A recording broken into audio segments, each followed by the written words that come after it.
ఆంధ్ర తెలంగాణని మళ్ళీ పాత రోజులకి తీసుకెళ్తారా? ఇక్కడ ప్రస్తుతం ఇది ఒక స్థాయికి వచ్చినటువంటి వాళ్ళని మళ్ళీ పేదరికం వైపుకి నెడతారా?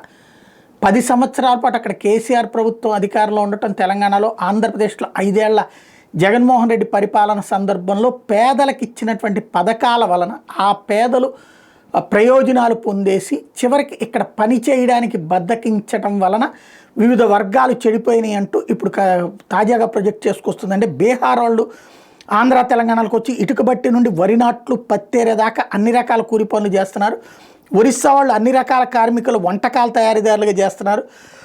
రాజస్థాన్ వాళ్ళు టీ స్టాల్ నుండి హోటలు, శానిటరీ షాపుల నిర్వహణ చేస్తున్నారు 2 తెలుగు రాష్ట్రాల్లో. ఉత్తరప్రదేశ్ వాళ్ళు టైల్స్ వేసే పని నుండి పెయింటింగ్, అన్ని రకాల ఇంటి లోపల అలంకరణలు చేస్తున్నారు. కేరళ వాళ్ళు ఇంగ్లీష్ టీచర్లుగా పనిచేస్తున్నారు. కర్ణాటక వాళ్ళు భవన నిర్మాణ కూలీలుగా పనిచేస్తున్నారు. ఇలాగే ఈ 2 రాష్ట్రాలకి వాళ్ళు వచ్చేసే సెటిల్ అయిపోతున్నారు అన్నట్టు. Yes, correct. మరి మనోళ్ళు హైదరాబాద్లో చేస్తుంది ఏంటి? ఆంధ్రాలో వాళ్ళు అక్కడ ఉన్నటువంటి పాచి పని దగ్గర నుంచి, అక్కడ ఉన్నటువంటి దాన్ని ఏమంటారు, మన అపార్ట్మెంట్లకి వాచ్మెన్ల దగ్గర నుంచి, మసాలా బళ్ళ దగ్గర నుంచి, టిఫిన్ బళ్ళ దగ్గర నుంచి ఆంధ్ర వాళ్ళు పనిచేస్తున్నారు కదా, కర్ణాటకలో కూడా పనిచేస్తున్నారు కదా.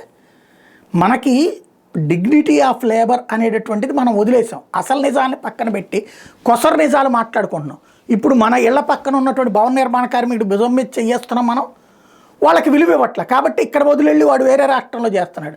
ఎందుకు? మన పిల్లలు వెళ్ళినేమో అమెరికాలో బాత్రూమ్లు కడుగుతారు, ఇక్కడ బాత్రూమ్లు కడిగే వాళ్ళని చూస్తే చీచీ చీచీ అని చేదరించుకుంటాం.